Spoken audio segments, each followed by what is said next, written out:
Buying a car, especially buying a first car, is always a massive achievement in life. What most people don't realize though is that when you buy a car, it's not just driving until the end of the car's life. You have to do maintenance. A lot of people nowadays don't realize that these cars need things such as oil changes, air filters, things like that. In today's video, we're gonna go over pretty much all the sort of maintenance things that you should really look out for when you're buying a car. Like for example, this Mustang right here. My name is Evo. This is a 800 horsepower orange Shelby Mustang. I'm wearing a gold night hat. We're the Stanley Cup champions, and you're watching God Next.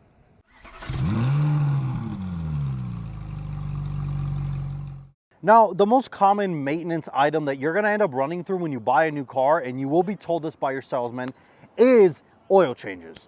And oil changes are a little bit weird because every car's intervals are different. For example, this Shelby Mustang right here, because it's such a high performance car, you got this big supercharger on it, they recommend you do oil changes every 3,000 miles or about at least every 6 months.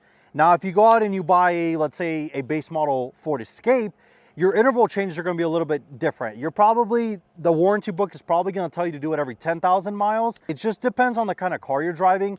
Of course, as I said, the Mustang is a little bit more because it's high performance, and that goes toe in toe with everything. If you buy a Lamborghini, you're going to do oil changes more often, and they are going to cost a little bit more. Now, another maintenance item that you're probably not going to have to do as common as oil changes is your air filter. Now, why you have to do this maintenance, it honestly also depends on where you live. If you end up living, I don't know, let's say somewhere in the American Northwest, Seattle, maybe even in the Northeast like New York, you're probably not going to do air filter changes as much as, like, let's say we are here in the desert. One reason for that is we have a lot more sandstorms that happen, a lot more contaminants end up being caught by the air filter, which in turn means you have to replace it. Now, another maintenance item that you might end up having to do depending on how long you own the car is spark plugs. Spark plugs are very important because what makes a gas-powered engine run? You need three things. You need fuel, you need air, and of course you need spark.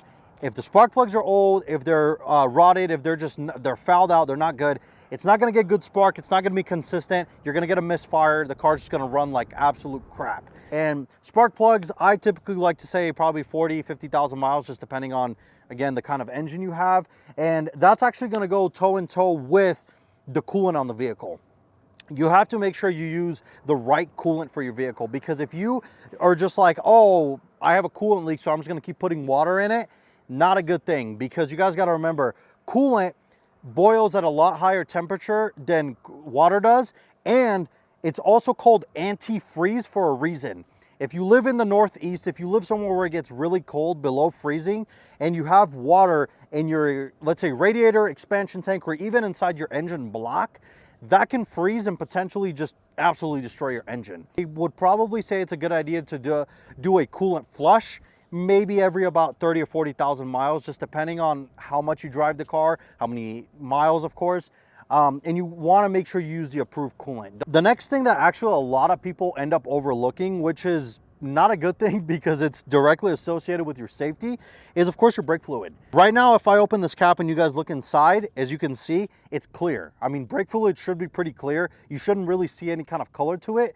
If you see that it's like dark yellow or even black, that's not a good thing. You should definitely get your brake fluid changed, because think about it. You're cruising with this Mustang at 150 miles an hour, and all of a sudden you push the brake pedal and it just goes straight to the floor. That's gonna be a really scary situation. What you're gonna wanna do is you're definitely gonna wanna make sure you maintain your brake fluid. Again, check your owner's manual. That's the best place for all this information. I would say probably when you go ahead and do every 50,000 mile services, I would check the brake fluid, or even when you end up doing every third oil change, I would double check on the brake fluid. Now, another thing that seems to be sort of overlooked when it comes to high performance vehicles especially is the transmission fluid. Again, refer to the owner's manual. It may or may not tell you, or refer to your servicing advisor or your shop technician to let you know when you should do it. Typically with automatics, I would say probably around the 100,000 mile mark is when you should start to go ahead and just do a service on it. Transmission fluid, filter, make sure you service it with good fluid and everything. Manual transmissions, they're a little bit easier on maintenance because you're not really going to be doing much of it. You can change the gear oil. It just depends on, I guess at the end of the day, it depends on how the transmission's feeling.